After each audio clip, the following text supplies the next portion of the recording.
nang Tellou In Zaw sim lê ong ding hak sa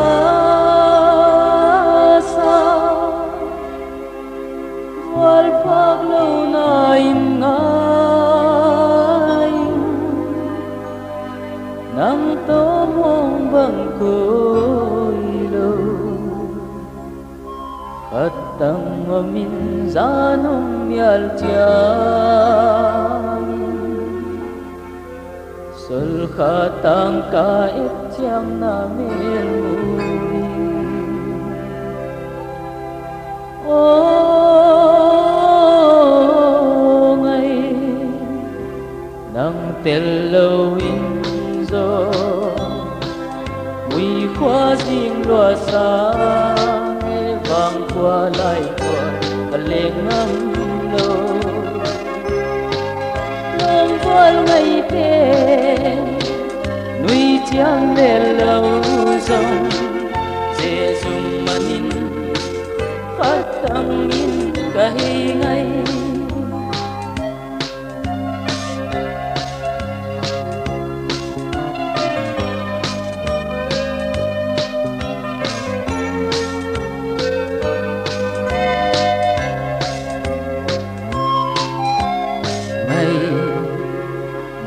liam sa khol lai ni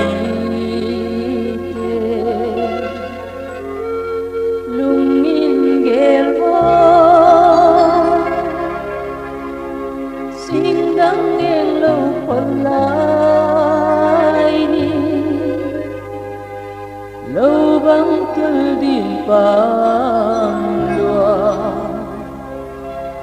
lung in gel di vo na gel ngam ya mua liam sa nung nuam khol lai te ô ngày nang Tellou In Zaw vì qua dinh loa sa nghe vang qua lại qua cả lên âm lô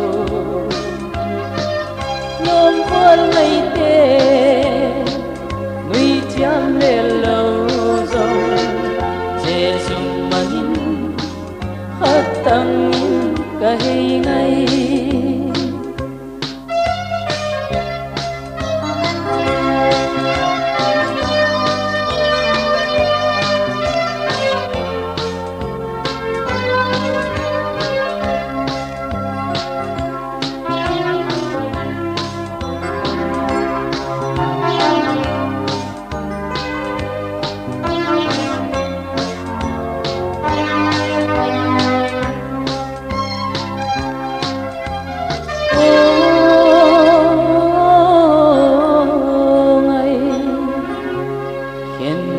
la le lo sing dang anga na ban mai nun lui ngày na kaluan khi te dai bang ting dia ken zong il sam ning